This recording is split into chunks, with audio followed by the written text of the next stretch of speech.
Hi, my name is Paul Manski, and this is a spoken word piece that I've been working on. I call it Out of the Corner of My Eye. It's about gathering some plants up on the Sierra Ancha, north of Phoenix. I hope you like it. Now, out of the corner of my eye, I see rocks with flowers and cactus. They leap into the air, and birds that sing songs because the Ponderosa pine had a meeting and said, "Sing, sing for us today." I see all these things and I wonder what's going to happen next. Out of the corner of my eye lately, I see things out of the corner of my eye. Of course, I knew these things happen and I expected them to happen. It still surprises me sometimes, especially when gray rocks that look like they just came from inside the earth without any introduction. They speak and say, blooming flowers and bright yellow flowers. Exactly like the sun or like an egg yolk from a hummingbird. It can happen even in the middle of the night, maybe during the full moon or really any time. The gray rocks bloom and unexpectedly with yellow flowers. It could be the middle of winter. It can happen anytime. All of it can happen anytime.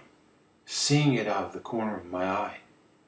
I see rocks suddenly bloom with flowers, the color of hummingbird egg yolks, and cactus leap. Choya and beaver tails, fishhook, bisnaga. Fat saguaros about to explode with water at their bursting point, where they can't drink anymore. They've drunk so much water, they're drunk. These saguaros weighing thousands of pounds, they leap into the air and do cartwheels or dive straight down toward the rocks like red-tailed hawks after mice and cottontail rabbits. Of course, I asked for this. I stood on top of the mountain during the EtaAquriad meteor shower, during the Perseids, and I said to San Pedro, St. Peter, I said, teach me about the flowers. Tell me about the Milky Way. Show me the plants. Bring me the Virgin Mary so I can ask her questions. Give me the keys to the kingdom of heaven. Bring her back. Bring her back. Why did you send her away? I was in the middle of the Ancha. I was wasting my time, waiting for the sun to go down, watching the sunset over, watching the Ponderosa pine trees. I was actually laying on my back, looking at the sky, looking at the clouds, wondering whether it would rain. It was then that I saw that the Sierra Ancha mountain was walking. I saw that here we may have walking mountains. These mountains are walking on the clouds. I saw the Sierra Ancha move into the sky, stand above the clouds, on top of the clouds. The Ponderosa pine circled and began to speak. And these Ponderosa pines in the Sierra Ancha, they know everything. They decide things that I never knew, like what bird will sing which song, and how long, and what key, and what cottontail rabbit will meet the red-tailed hawk, or be like Jesus or one of the saints, or the Virgin Mary, because when you speak of these medicines, they easily give up their lives for all the flowers, for all the trees, for all the frogs, so that they all could live and attain salvation. They call forward the animals and decide which skunk will become the medicine skunk of the feathery star Solomon seal. Or birds that sing song because the Ponderosa pine had a meeting and said, sing for us today. And I see all these things. And I wonder, what's going to happen? Of course, as I said, I asked for this. I begged and pleaded for this. And maybe someone helped me or sent it something my way. Maybe it was Nevi Jensen from Grey Mountain. So many times, so many years ago, we asked him to come. And like most things that you ask for, you're never sure if they're going to happen until the last minute. He finally came, and I remember he couldn't come through the door. He had to come through the back door because the door faced the south with his medicine bundle. He came to our house. He blessed the house. He dressed me nicely with turquoise beads and bobcat fur. He had me sit on the deerskin, and now I know it was the medicine deerskin for my medicine deer, maybe up on the mesa or near the Ancha with the medicine deer. There was a place near our house where the sagebrush grew thick and sweet, not like the sagebrush on the mountain or the sagebrush on the mesa. This was medicine sagebrush. This was medicine sagebrush. Nevi Jensen called it tsa. It was like a sagebrush house, or tsabitkin, or an inscription house. It was the Artemisia tridentata. It was sweet, spicy, tsa. It was sweet. It was sweet like estafiate. It was sweet like Artemisa. Even sweeter than that. It was like water dripping, ice cold, down a cliff face. It was sweet like rain, scented with rabbit brush and sage. It was sweet like rain, scented with creosote bush. It was sweet like the rain, scented with pinon pine.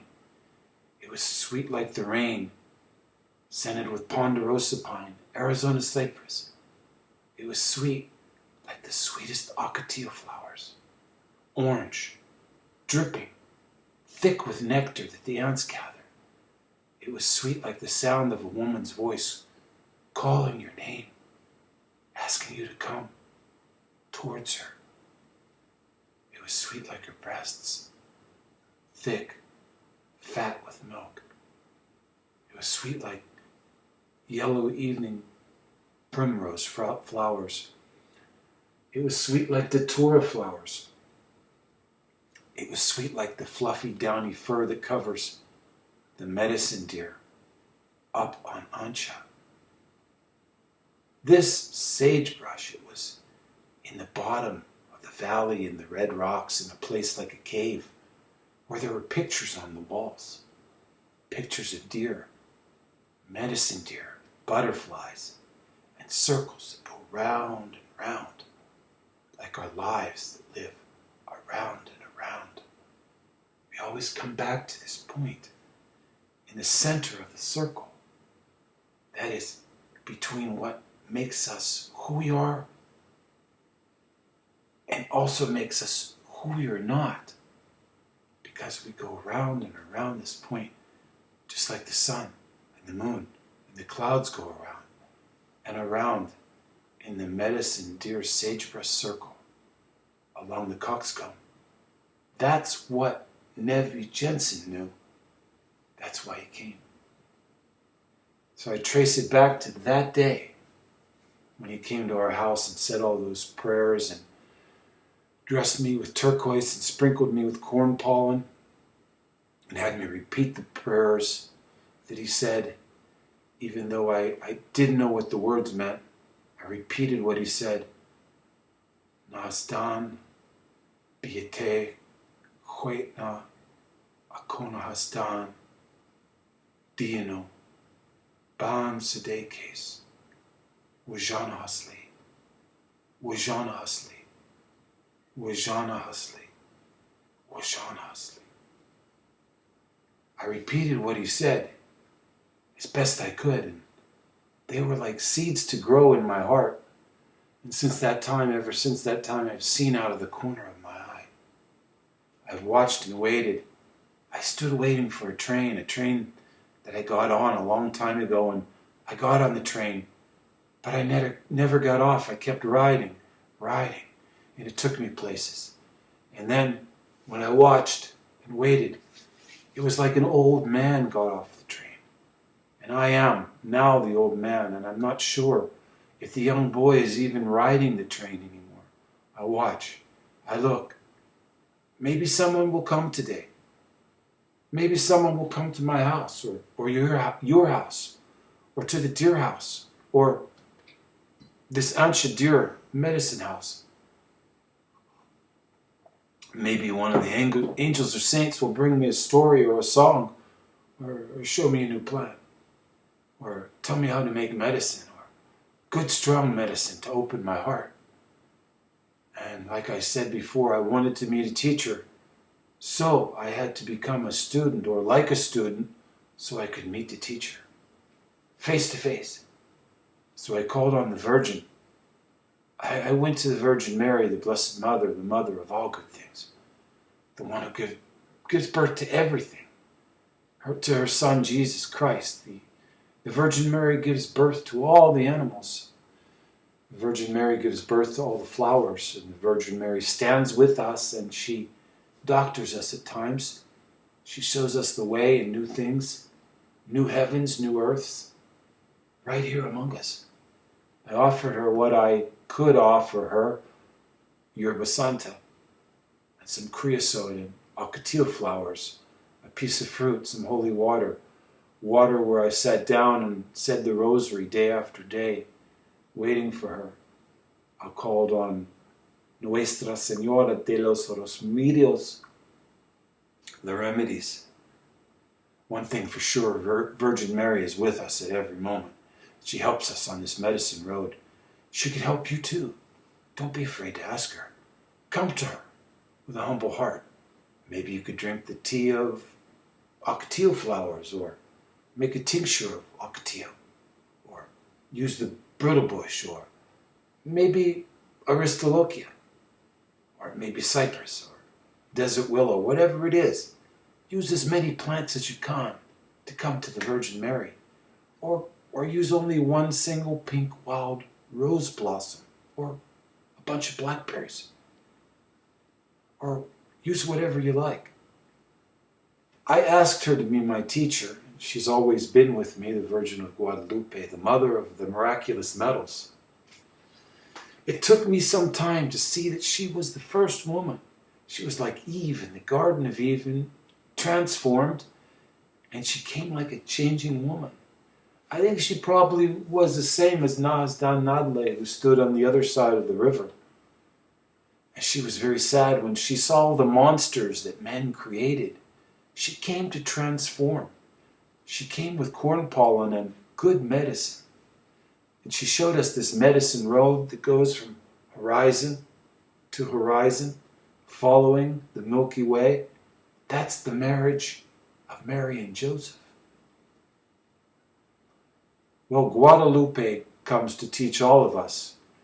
She teaches all the people about the plants, and she's still here today up there on the Ancha. You can see her sometimes out of the corner of your eye. When you reach down to touch the plant, holding the plant in your hand, she can make me feel her hand on my hand, and she'll show you which plant to choose and how to use it. I think the Virgin Mary is the medicine maker. I think she's the mother of all medicines, and I think she's with me here right now. And I think she's probably with you too. And she's everywhere. She's like the sun that shines or the rain that falls around you. Don't be afraid. She's very happy and she likes to laugh. People forget that the Virgin Mary is a young girl. She likes to laugh and dance and sing. I think she was probably like the dancer Salome or Herodias. And she asked for St. John the Baptist's head. She didn't care. She did what she had to do. She will bring you on this medicine road. At first I thought my teacher would be a woman or a man or maybe even someone that I would meet and talk to, but now I'm not sure. I think my teachers are rocks or trees or plants to just look at me in the eyes and have something to say, and I have to eat the leaves and taste the fruits and lay down on my back and touch you where you came out of the ground with my fingers and listen to your song. So I sit with the plants and place my fingers right where they come out of the ground, and I touch their leaves and smell the flowers. I lean down close to them and chew the leaf in my mouth. I put it under my tongue or place it on my lips and just wait and watch and pray, always praying. I taste and watch and wait and see what happens. See if they have a sweet taste or a salty taste, or is it sweet, is it sour, is it bitter? It takes a long, long time, a long way to learn things this way. Sometimes I wonder how far I can go, if I can keep going, or if I'll just quit and forget everything and pretend it never happened. I wonder if I'll go crazy and forget everything anyway, or something dangerous will happen, like a lightning bolt that explodes, like the time the lightning hit the swirl. I was walking for a long time, and maybe I didn't have enough water to drink it. Maybe that was it. Maybe I was just dehydrated. My mouth was dry. I was walking along the ridgetop, then all of a sudden a cloud came over, and it was a small cloud, and it made a shadow, and then a lightning bolt came and exploded. It hit the swirl. It split it into pieces. It was a green swirl, then all of a sudden it turned into sticks. Little sticks, dry sticks, swirl ribs, curved towards the sun, facing towards the sky, and I wondered, what happened? I saw the medicine deer fly out of this world and leap into the air like a bird without wings, carrying in its mouth yerba santa, altamisa. You know, when you see things like that, you wonder, how far can you go? Does it really need to happen this way? Did any of this happen? Yes, it did. It did happen exactly this way. Just like I told you.